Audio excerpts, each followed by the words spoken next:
Hello, and thank you so much for taking the time to consider our offer.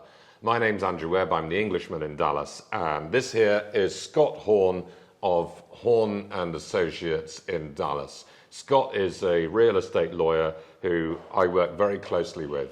So, Scott, thank you so much for being here with us. So, let's start off by just explaining, they've just received an offer which says subject to the existing mortgage. What does that mean? So a lot of times agents look at that and they go, what the heck is that, right? Yeah. Because where they go first is an assumption. And this is not an assumption. You know, Andrew, an assumption means that the buyer actually goes to the mortgage company, they give them all the financial information, they get fully qualified, they step into the shoes of the seller, and then the seller's released from liability. That just doesn't happen in real life very often. I have not seen an assumption in 20 plus years probably. Usually it's easier to just go qualify for a new loan, right? Got it. But a subject to transaction is a little bit easier. We used to call it a silent assumption because it doesn't involve the lender, but it's valid between the seller and the buyer. And so in this situation, the buyer is actually agreeing to make the monthly payments on behalf of the seller. Yeah. They're not assuming the loan, they're making the payments. Now you go, okay, but is the seller really protected? 100%. We make certain in our closing office, when that occurs, that there is a deed of trust issued to the seller. Right. So that if the buyer fails to meet their obligations, making their payments in a timely fashion, they have an easy traditional mechanism to get the home back. So that gives the seller some peace of mind in the way that, okay, case scenario, the buyer makes the payments for the next 2 years, they fall on hard times for whatever reason, or they just stop paying, and the seller just gets their house back. Yeah, well, you know, bad things happen to good people all the time. Yeah.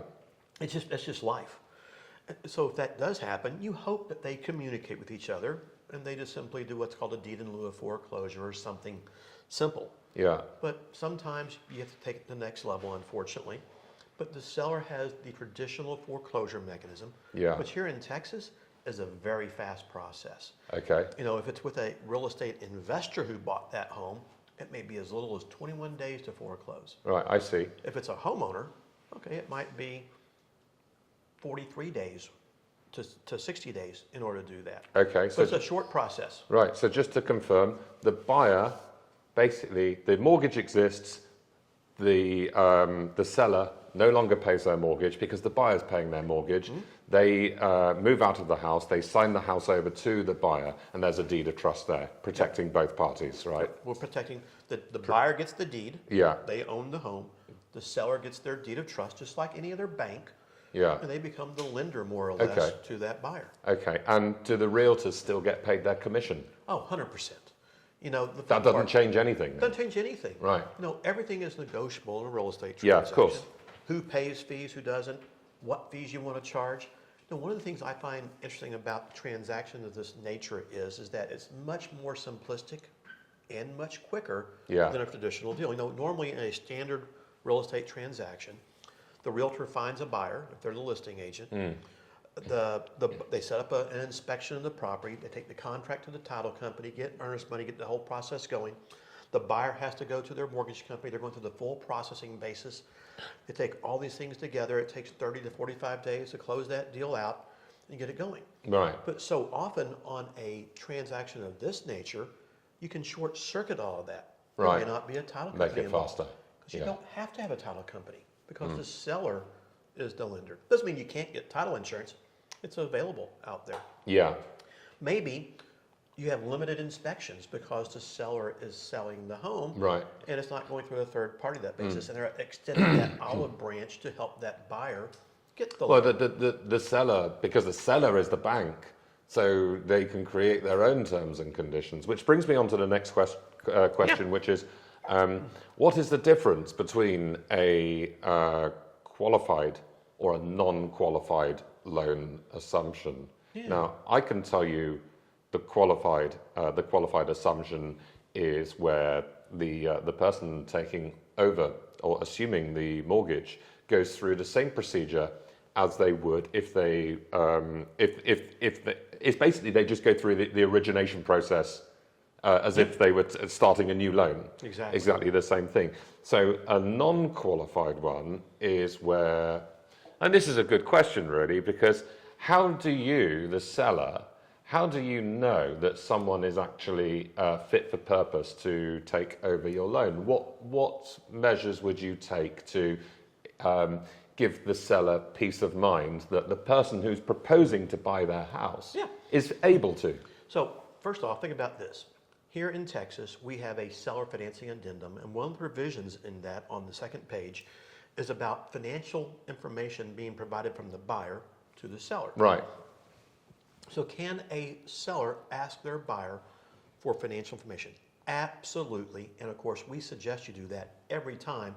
I don't care whether that seller is an investor or a homeowner. It doesn't matter. Yeah. You want to know who you're selling your home to. Yeah, exactly. Get a standard 1003 application. Get a couple of years of tax returns. Maybe get a verification of their employment or something if you want to go that far. Or they can use a RMLO, a residential mortgage loan originator. Yeah. In a loan processing scenario. And there's several companies out there that do this, especially for the seller finance industry, where they can get a full mortgage package, just like going through any other mortgage company, so that when the seller gets that package, it's all right there for them to make an informed decision. And they'll vet the purchaser. Well, they're getting all that financial information, put it in one place. You get a cover page that shows them what their debt to income ratio is. All these various things, so that the seller can now make that informed decision. Right. And this is particularly useful for entrepreneurs, people who, you know, they might make $1 million a year, but their tax return suggests they make about $5,000 a year, right? Which is probably most of them. You know, for people who are self-employed, exactly, that is always a double-edged sword. Yeah, they can't get a traditional loan. No, I've been there all my life, same situation, same issues. Yeah. But it doesn't mean they aren't qualified. Sure they are. And Right. there's a myriad of people like that out there. Maybe they just moved to Texas and they took a new job. They need to wait a couple of years. Yeah. Maybe they just went from being employed to self-employed. You have to wait a couple of years. Exactly. They don't want to wait. They have the income stream. They have the money. Everything's viable. Yeah. But the traditional mortgage world doesn't work for them. And there is a plethora of people out there like that. Now, let's get to the real crux of it. Why would you do this? What benefit is this to the seller? What are the benefits to the seller? Okay, take a minute. Let's look at two different sides of that story. Yeah. There's the unfortunate distress situation. Yeah. And then there is the non-distress. Let's talk about distress a minute. As in people facing financial difficulty, foreclosure, that sort of thing. Again, I said earlier, bad things happen to good people all the time. Loss of job, medical, divorce, a death, a transfer to another state. You know, I could sit here and give you an example what a transaction I just handled for a couple who just bought their home 1.5 years ago. Great little house, perfect condition. They got transferred. Yeah. They have to sell. They can't afford to have two payments, one in the state where of course, that's a good example. Yeah. They're currently their payments. The problem is they bought the home at the height of the value, and based on their agent situation, they were going to lose $30,000 or more if they can even sell the home. This is a home in a developing neighborhood. They're building Euro homes. Hard to sell those houses and get out of it. They didn't have it. Yeah. Their option is belly up to the table of $30,000, $40,000 or go to foreclosure. Yeah. We stepped in for some of our marketing teams. It took a few months to get it. Got a buyer who came in, agreed to do just this, take over their payments, protect the seller. Yeah. In this case, they were 2 months behind in payments finally when we got the thing sold, brought that loan current, took care of everything, and now they're making those payments going forward. And it was a win-win for everybody. And the sellers just went, oh, thank you, because it was a great deal for them. So all those kind of situations exist from a distress scenario. But let's go to the other side. Why would a seller who's not there think about this? Yeah. Why would they do it? Yeah, why? One, ease of sale. Yeah. Because you're not dealing with a title company or mortgage company, all these other things in the middle oftentimes. Two, you can sell a home so much faster when you offer financing and terms than you can from a cash perspective. Not always. You know, maybe they can negotiate a little bit cheaper fees with agents. Not always. You don't have to do that. But it's possible because the transaction moves faster and quicker and easier. Yeah. So the agent doesn't have to work as hard, right? Maybe because the seller is offering financing to that buyer and they want to come through and do an inspection, minimum repairs issues. Maybe the buyer is willing to take something a little bit less in that instance. So there's all sorts of little benefits that a seller can have in selling their home. That buyer may not have all of these mortgage fees they have to pay, 2-3% of a fee. Now, if you've got a $300,000 mortgage you're getting, it may cost them $6,000, $8,000, $10,000 in fees to the mortgage company. Yeah. Then you have title fees involved. Well, in these transactions, you don't necessarily have to have a title company involved because the seller is the lender. They don't require a title policy like a traditional lender. So there's all sorts of benefits for a seller to consider along the way. You've got less contingencies for a start because it's not contingent upon an appraiser's opinion. There's no appraisal. Well, Andrew, I often ask that question. What is a house worth? What something is worth, whether it's a house, car, whatever it is what someone is prepared to give you for it right now. Not in 2 weeks, not in 6 months, but right this minute. Great answer. That's the exact perfect answer. Yeah. Well, you don't have to rely upon that appraiser who may have, because there could be market trends going on that force the value down lower than what it really is. Because keep in mind, when a seller is selling a home in this format, they're really doing three things.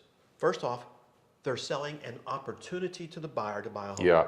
If they're one of those categories we talked about, they make $1 million, but the tax return shows 5, right? Yeah. Got it. And there's a ton of that out there. They're selling a reasonable down payment that's affordable for the buyer. Not 3.5% like a standard FHA deal, but something a little bit more to have some skin in the game, right? Yeah, exactly. And they're selling a reasonable monthly payment that's affordable by that buyer out there. Yeah. And you take these other dynamics out of the equation. Yeah. No, here's a good one. Okay. So, you, the seller, might be thinking, if this is you could be thinking, well, that's all very well. You're going to take over my $300,000 mortgage, but my house is worth $500,000. What happens to the equity? Are you just going to take that too? It's a valid point though, isn't it? Oh, heck yeah. I mean, what happens? Yeah, well, the seller can do a couple of things. One, they can ask for a larger down payment, right? Yeah, well, they can ask for all that money up front. Yeah, think about years past here just recently. All these influx of people coming into the DFW area, per se, for instance, paying cash for houses. Yeah. Imagine if they could pay some cash and take over some that monthly. Oh my gosh. Well, you could carry the note, and the seller could carry the note, and then the seller then has the opportunity to be the bank. The seller then has the opportunity to earn all the money that the banks make. Yep. They don't understand. Sellers and a lot of realtors don't understand that the seller can do what's called a seller carryback mortgage. That's exactly what you described. So this is not just about selling a house. This is a business opportunity. It is. Right. Because now, a lot of times I'll talk to a seller about if they're going to get X number of dollars at closing. I ask a simple question. What are you going to do with that money? The answer may be, we're going to buy another home. Got it. Okay, right. You need cash in some format. Yeah. But a lot of times the answer is, we're just going to put it in the bank. Stick it in the bank. Which is going to pay you what? Exactly. Very, very low amount. And now you can take your home, your own collateral you're familiar with, carry back a second lien mortgage on the property, which, by the way, we can tie that into the performance of the first lien too to protect everybody, so that they now can make a much better interest rate on that money, secured by their own home, and it's a positive scenario for them. Yeah. So now the seller's thinking, this sounds pretty good. This sounds very, very interesting. What shall I tell my bank? I'd like to do it. What shall I tell my bank? What should they tell their bank, Scott? Well, what do they say to the bank? Yeah, we're not going to tell the bank about this because you have some issues that are out there. There's some risk factors we can talk about real quick, and we can talk about other things from a mortgage perspective too. But when you do a transaction like this, the reason we call it a silent assumption is we don't include the bank in the equation. Because in all mortgages, there's this little clause called a due on sale clause. Yeah. And Andrew, that was set up originally so that if you came in, sold your home, got cash, and you had a mortgage, you're supposed to pay that loan off. Common sense. Now, banks have morphed that over the years to include everything from a contract for deed to a conveyance of a beneficial interest in a trust that the house might be in, to even a lease that's for more than 3 years, and things I've seen out there before like this, where, you know, they just want to control the transaction along the way. Yeah. And of course, so many agents, they understand that that clause is in these mortgages, and they go, oh my gosh, you can't do this. Or they say, it's illegal. Yeah. And we come back Oh, and go, yeah. okay, man, there is I've heard that no so many times. due on sale jail. Yeah. It's not illegal by any means. All it is a simple breach of a contractual obligation. Yeah. And when I'm talking to an agent, a seller, or a buyer, what it might be about this, I ask them 2 simple questions. So I'm going to ask them to you. What is it any mortgage company wants? They want money. It's plain and simple. They just want to be paid over the duration of the 30 years. They're in the financing game. You know that 300,000 that you're paying, you know, the balance that becomes $1 million over 30 years, doesn't it? Absolutely. That's the game they're in. Exactly. Do you think they want to own that property? No. No, they're Definitely not in the real estate not. business. Massively inconvenient for them. Absolutely. And by the way, those are the universal answers across the board from every seller and buyer when you ask those simple questions. And so when you understand that, and you understand the reality that it's not illegal, what this business is about disclosure. Yeah. What we like to do is make sure sellers and buyers go in these transactions with full and complete disclosure, because when you have a willing seller, Andrew, you've got a willing buyer, you have full and complete disclosure, and you give them some time, a couple of weeks, maybe longer, to seek counsel if they wish to do so. That could be their realtor, a financial advisor, a lawyer, somebody else. So we've got a willing seller, we've got a willing buyer, we have a lawyer. And between the 3 of you, you can make the transaction work. You do.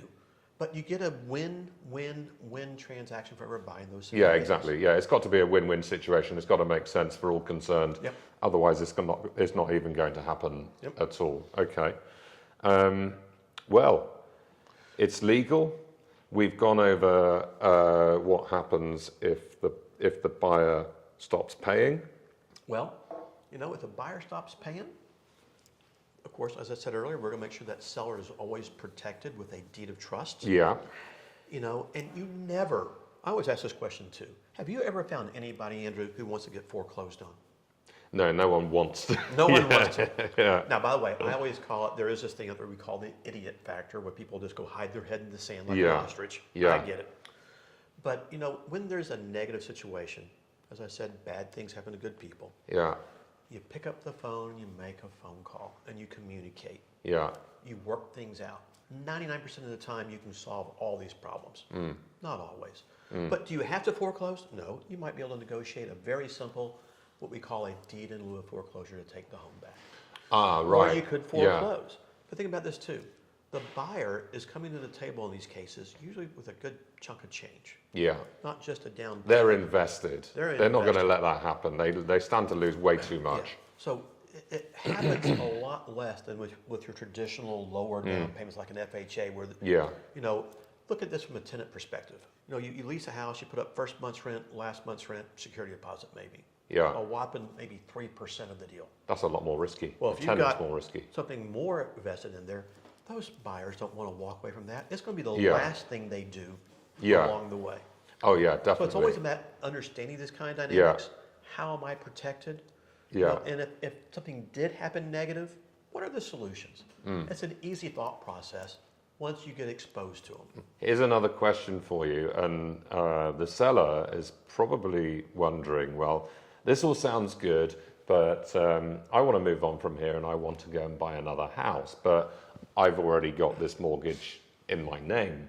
Someone else is going to be paying it, granted, and that's okay. But how does that affect me when I talk to the bank manager and I say, Mr. Bank Manager, I want to ask for X amount of dollars so I can move on and buy this house, and he's going to say to me, but you've already got a mortgage.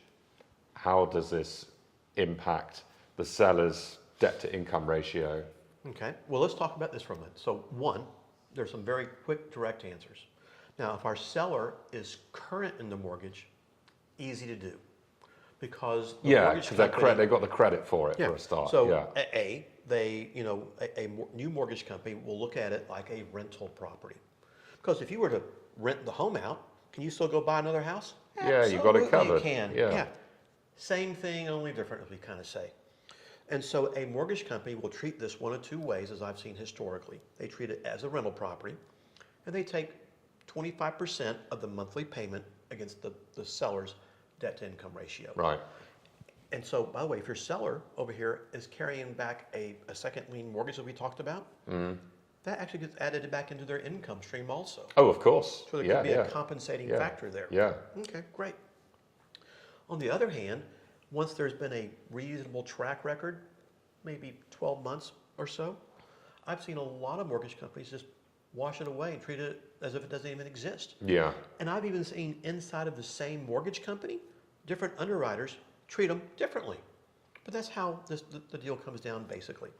So in a good situation, that happens. Now, if your seller, though, is in some kind of distress, maybe they're behind in payments somehow, unfortunately, credit dives a lot faster than it rises. Yeah. But it might take them 12 months to rebuild their credit. It might take 24 months before they can buy that home. Of course, they get to piggyback on the buyer's good payment history. That will help improve their credit along the way also. A great benefit in a deal like this. And so it may not be an immediate buy of a house, usually a little bit longer term, and then they go do it. Yeah. Yeah. Now, I'll make one last comment. If the seller has an FHA loan, the rule is you only have one FHA loan at a time.